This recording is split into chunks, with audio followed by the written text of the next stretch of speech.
Привет, друзья! Ну что, опять хайк, опять медведи. Хотел немного поговорить о ваших отзывах, о моем прошлом видео, внести ясность в какие-то моменты и порассуждать вместе с вами, что означает такая моя жизнь, как переключиться на такую жизнь, как стать свободным вот в таком виде. И самое важное для меня, кажется, это понять, а нужна ли вообще вам такая жизнь? Ведь когда, как мне кажется, то есть еще раз, все в этом видео, все, что я сейчас буду говорить, это исключительно мое мнение, как вы понимаете. Оно имеет право на ошибку, оно основано на моем личном опыте и на моей жизненной ситуации. У всех ситуации разные. Поэтому кому-то это мнение подойдет, кому-то нет. А кто-то скажет вообще, что я сошел с ума и по-своему будет прав. Вот сюда мы и направляемся. О! Малинка. Поспела? Обалдеть, какая сладкая. А вот еще дичайшая, сладчайшая малинос. Ребята.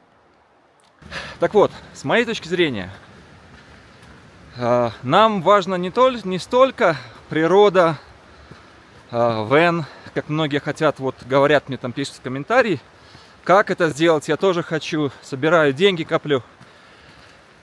Давайте копнем немножко глубже и подумаем, действительно ли нам нужно именно уехать от всех в глушь, чтобы нас никто не трогал, или нам нужно что-то другое. И в жизни в автодоме мы просто видим один из способов реализации этих желаний. Для меня это стоит именно так. Что же нас так, во-первых, напрягает? Потому что, чтобы понять, как решить проблему, нужно сначала ее обрисовать, так сказать, посмотреть ей в глаза. И в этом смысле, я думаю, мы все более-менее одинаковы. И проблемы, от которых мы хотим убежать, которые мы хотим решить, тоже все более-менее похожи. Я вам расскажу о своих проблемах, а вы мне напишите, у вас то же самое, не то же самое.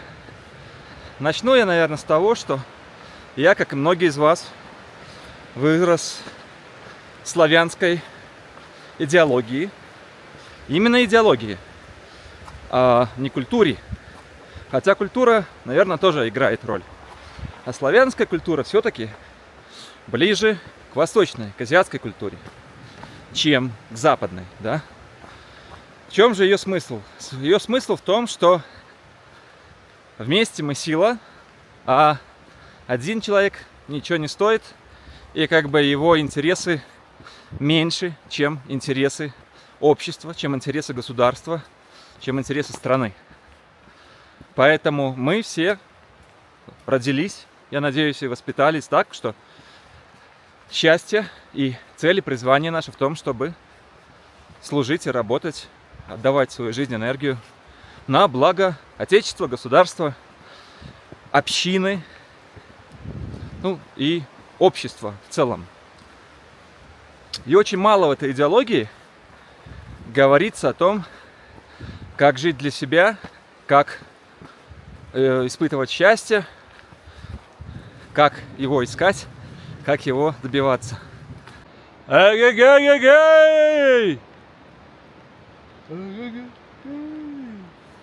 Всегда хотел так сделать. Точнее, там говорится, что вы живете для других, и в этом-то и будет ваше счастье. И вы будете счастливы и с чувством выполненного долга, так сказать, закончите эту жизнь. Я, к сожалению, согласен с этим лишь частично. Я не считаю, что счастье других – это первая цель человека. Это как любовь. Ты не можешь любить других, пока ты не полюбил себя. Так и со счастьем. Ты не можешь сделать счастливыми других, пока ты сам несчастлив.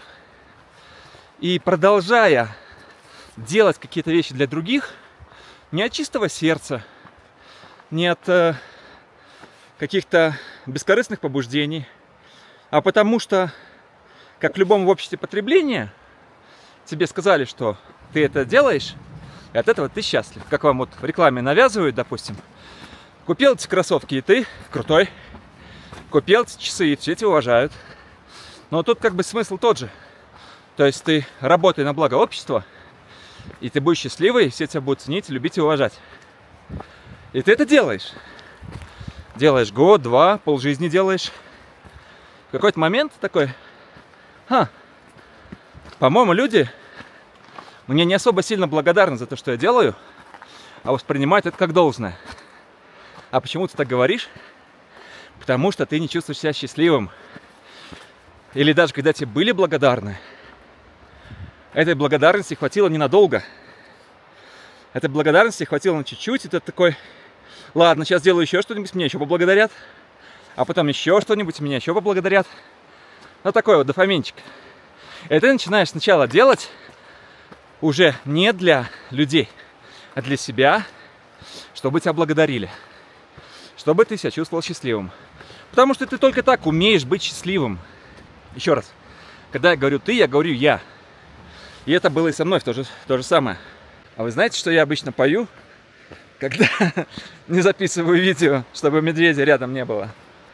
Поэтому, когда нас перестают благодарить, а это нормально, люди привыкают к тому, что вы им что-то делаете, к тому, что на вас можно положиться, к тому, что вы безотказный, добрый, хороший человек, и начинают это воспринимать как должное.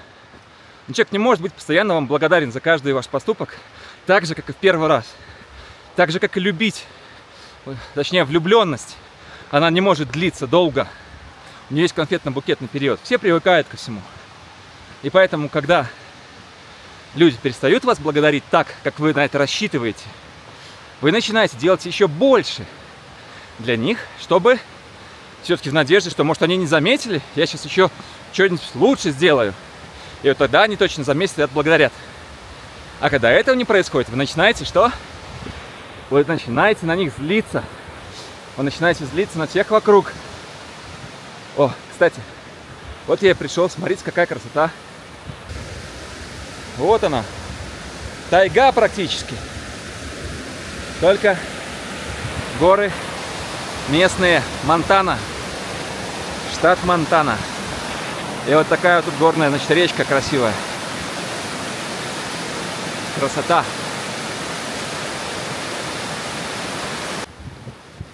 Вот так вот о чем я. Когда мы начинаем на себя злиться, естественно, мы перестаем быть даже настолько счастливыми, насколько мы были, когда делали людям добро и получали хоть какую-то благодарность. Теперь, даже получив благодарность от кого-то за то, что мы делаем, мы уже недовольны, потому что мы ожидаем большего и большего, потому что у нас уже есть этот дефицит внимания. После этого мы меняем на противоположность свое поведение. Говорим, ах так, раз вы такие все свиньи неблагодарные, я ничего для вас не буду делать. И вообще буду жить в свое удовольствие. Но и тут проблема, потому что жить в свое удовольствие мы не умеем. И быть счастливыми сами по себе мы не умеем. А делать что-то бескорыстно очень мало людей может. И опять же, могут бескорыстно делать те люди, которые уже счастливы сами по себе. То есть им не нужно что-то делать для того, чтобы получить благодарность, для того, чтобы стать счастливым. Отсюда мой первый посыл, что чтобы сделать счастливыми других, стань счастливый сам. И поэтому мы приближаемся к нашей основной проблеме, моей основной проблеме. Это как же мне самому стать счастливым и полюбить всех вокруг. Хотя бы просто, я не говорю там как-то сильно полюбить, просто уважать всех вокруг за то, что они есть, за то, что они так же живут, как и я. И ничего от них не ждать, не требовать, ни от кого. И полагаться на себя. Ну а раз мы выяснили, что нам нужно, какая у нас проблема, проблема это стать самому счастливым, то надо понять, что же нас делает счастливым. И тут нет на самом деле универсального ответа, потому что для каждого человека это что-то свое. Например, я выбрал автодом и такой вид образ жизни, потому что, ну, во-первых, мне нравится природа, мне нравятся походы, мне нравится фотографии, как бы все вместе, и мне нравится, я еще интроверт, как бы это странно не звучало, хотя я со всеми общаюсь, но я люблю уединение, тишину, покой, и просто вот в таком путешествии, в таком стиле жизни я нахожу свое счастье, и когда я его нахожу и испытываю, то всех людей, которых я вокруг встречаю, я делаю тоже чуть-чуть счастливее, потому что я им что-то отдаю, частичку себя, своего счастья. И это я делаю безвозмездно, не потому что мне от них что-то нужно. И они это чувствуют, конечно. И от него ответ тоже мне делится как бы своим счастьем. И так этот круг непорочный работает, и в нем, мне кажется, и смысл глобальный, что когда каждый будет счастлив по-своему и будет делать другим добро, не за что-то, даже не за спасибо, то тогда мы все войдем в дзен и улетим в нирвану. Да? Поэтому прежде чем говорить или думать о том, что «О, блин, у меня нету денег, я не могу купить автодом, я не могу уехать, у меня семья, у меня дети малые, у меня родители, у меня, не знаю, там работа, подчиненные, начальники, все без меня повесятся, и вообще куда я уеду? Тут мой дом, родной, родина». Вернитесь назад на один шаг, моя вам рекомендация. И подумайте, что действительно делает вас счастливым. Ведь, естественно, у каждого это будет свое. Кому-то нужно уединение, кому-то нужно больше времени провести с семьей, с детьми. Кому-то на работе нужен успех и какой-то рост, чтобы человек наслаждался своим делом. Если у вас этого нету, то пересмотрите свою текущую жизнь. Может, смените работу на ту, которую пусть менее престижна, но она зато дарит вам радость и чувство того в конце дня, что вы что-то сделали классное, что от вас что-то осталось, не эфемерное какое-то, никому не нужная там безделушка, а вы что-то после себя какой-то оставляете след. Итак, мы уже поняли, что чтобы быть счастливым, нужно начинать с себя, а потом уже всех остальных делать счастливыми. Это раз. И второе, мы поняли, что счастье для каждого свое. Но как же понять, в чем твое счастье, раз оно у каждого свое, и что тебя делает счастливым? Я делал просто. Я смотрел на свои хобби и в какой-то момент сказал себе, что если уделить своим хобби достаточно много времени и усовершенствовать их, то потом их можно как-то монетизировать и превратить в работу, которая будет нравиться. Конечно, тут есть риск того, что хобби, но на то и хобби, что его можно всегда прекратить делать, когда надоест. Тебя его никто не заставляет делать. И в отличие от работы, его можно поменять. Не понравилось что-то, забил, а через год, через месяц делать что-то другое. А тут, если ты вложил время, деньги в том, чтобы это хобби усовершенствовать, то есть риск того, что оно может занять место работы, и все повторится снова. Но мне кажется, есть два момента, которые говорят в защиту такого подхода. Во-первых, хобби, когда вы выбираете, это ваш осознанный выбор. Это не работа, которая вот какую взяли, меня на какую взяли, такое я работаю. Если работа мне не нравится, денег зато много платят. А тут это ваш личный выбор. И уже винить себя в том, что я тут не успешен в работе, не потому, что я такой плохой или мало времени уделяю, а потому что просто мне эта работа не нравится. Вам уже будет сложнее, и мне было сложнее, когда у меня фотографии что-то не получалось, и приходилось новый там курс проходить, делать обработку там какую-то многочасовую, вместо того, чтобы за 5 минут раз-два и в продакшн. И второй момент – это мотивация. Мне кажется, что на начальном этапе человек, который выбирает хобби как свою работу, будущую, перспективную, он гораздо более мотивирован ее изучать, преуспеть и стать профессионалом в ней, чем тот, который не выбирает свою работу. Поэтому вот эти два начальных факторы должны дать хороший толчок, хороший буст, чтобы все начало получаться и любимое дело начало приносить плоды. Ведь, как правило, большинство вещей, которые мы бросаем, или которые мы говорим, ну, нам это не интересно. Не потому, что они такие скучные, а потому, что мы в них плохо разбираемся или плохо умеем делать. Когда ты стал профессионалом в какой-то области, тебе она не может быть неинтересна, потому что ты ее понимаешь, ты ее знаешь, ты получаешь признание, ты получаешь удовольствие от того, что у тебя все легко получается. Ну или, по крайней мере, ты знаешь, как сделать классно. И эти усилия, эти труды, они окупаются. Так что в таком случае ты вряд ли скажешь себе: а мне это не интересно, когда ты уже достиг каких-то высот. Если ты такой трусливый, если ты такой пугливый, сиди дома, не гуляй, ни к чему тебе дороги. Каса, горы, горы, горы, буйраки, реки, раки, руки, ноги, береги. Возвращаясь к автодому и к моему случаю, к моей ситуации, я хочу, чтобы все поняли раз и навсегда. Для меня путешествие и автодом сейчас это средство для моей работы. То есть автодом это просто средство передвижения. Это не является первопричиной моего счастья, моей радости от жизни. Просто купив автодом, я не стану счастливее. Просто поездив по куче национальных парков и по хайков, я не стану настолько счастлив, насколько я счастлив сейчас.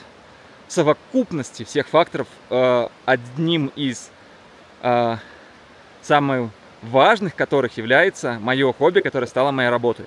Потому что мужчина, женщина, неважно кто, любой человек, он прежде всего должен себя реализовать. И продолжать реализовывать, продолжать учиться всю свою жизнь. Это моя точка зрения.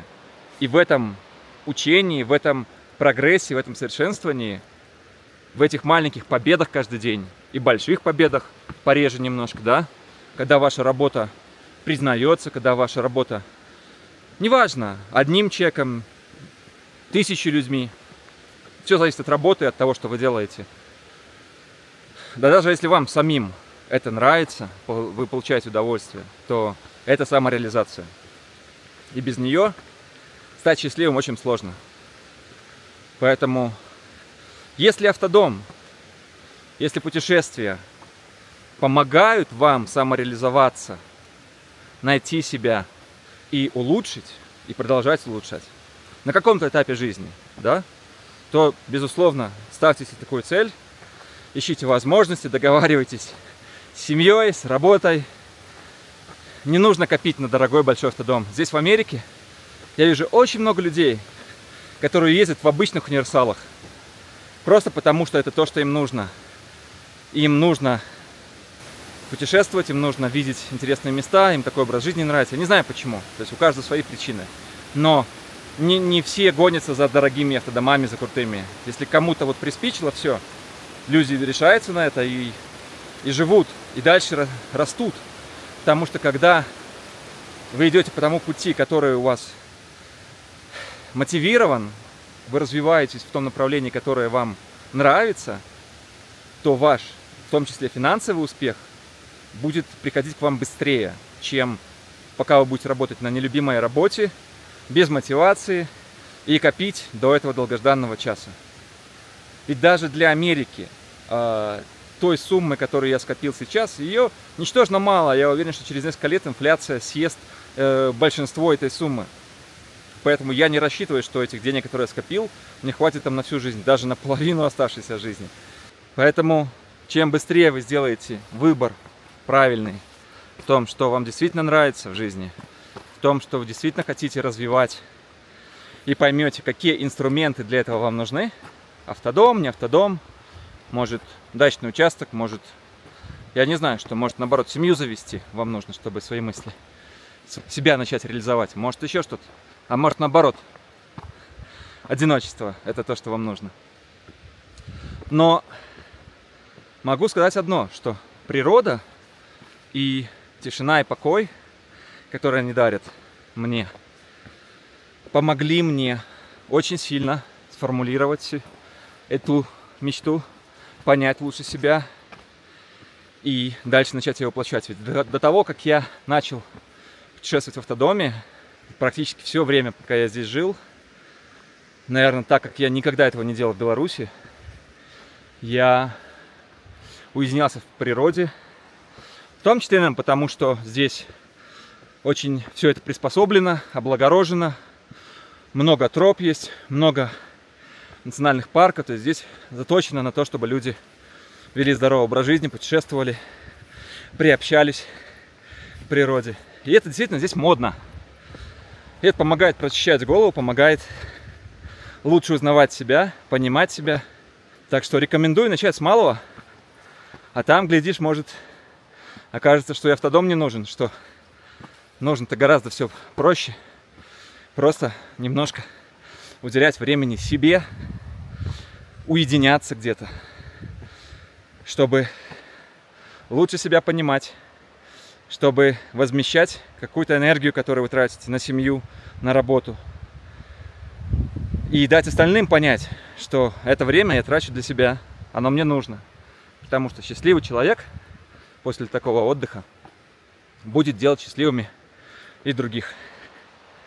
Вот такой вот нехитрый диалог мой сам с собой и с вами.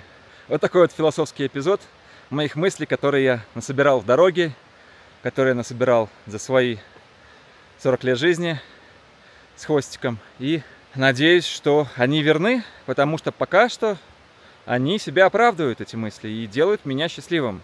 Эта установка, она работает для меня. Я не могу утверждать или гарантировать, что она сработает для кого-то еще. Сколько я стран объездил?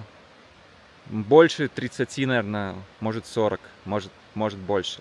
Какие бы культуры разные не были там, традиции, обычаи, бедные, богатые, социалистические, капиталистические, я все-таки прихожу к мнению, что все люди в душе своей одинаковые, им всем нужно одно и то же. Самореализация, уважение, спокойствие, покой, семья. И природа нужна тоже, никуда от нее не деться. Вопрос в какой степени и на каком этапе жизни, но природу нужно впускать в свою жизнь, и она откроет много интересных тайн. Ну вот и все, друзья. Вот в таком живописном месте, с таким живописным видом я с вами прощаюсь. Надеюсь, вы поделитесь своим мнением, своими мыслями в этом видео о том, как вам близко, не близко мое утверждение, мое мировоззрение. Подскажите мне что-то, где я был неправ, а я уверен, что я где-то обязательно был неправ. Правы только сумасшедшие и те, кто ничего не знает. Желаю вам найти свое счастье, самореализоваться и чтобы у вас были возможности, самое главное, стать счастливым. Ведь на самом деле для счастья нужно не так уж и много. Просто найдите его, и эти возможности вам придут. Все, пока-пока.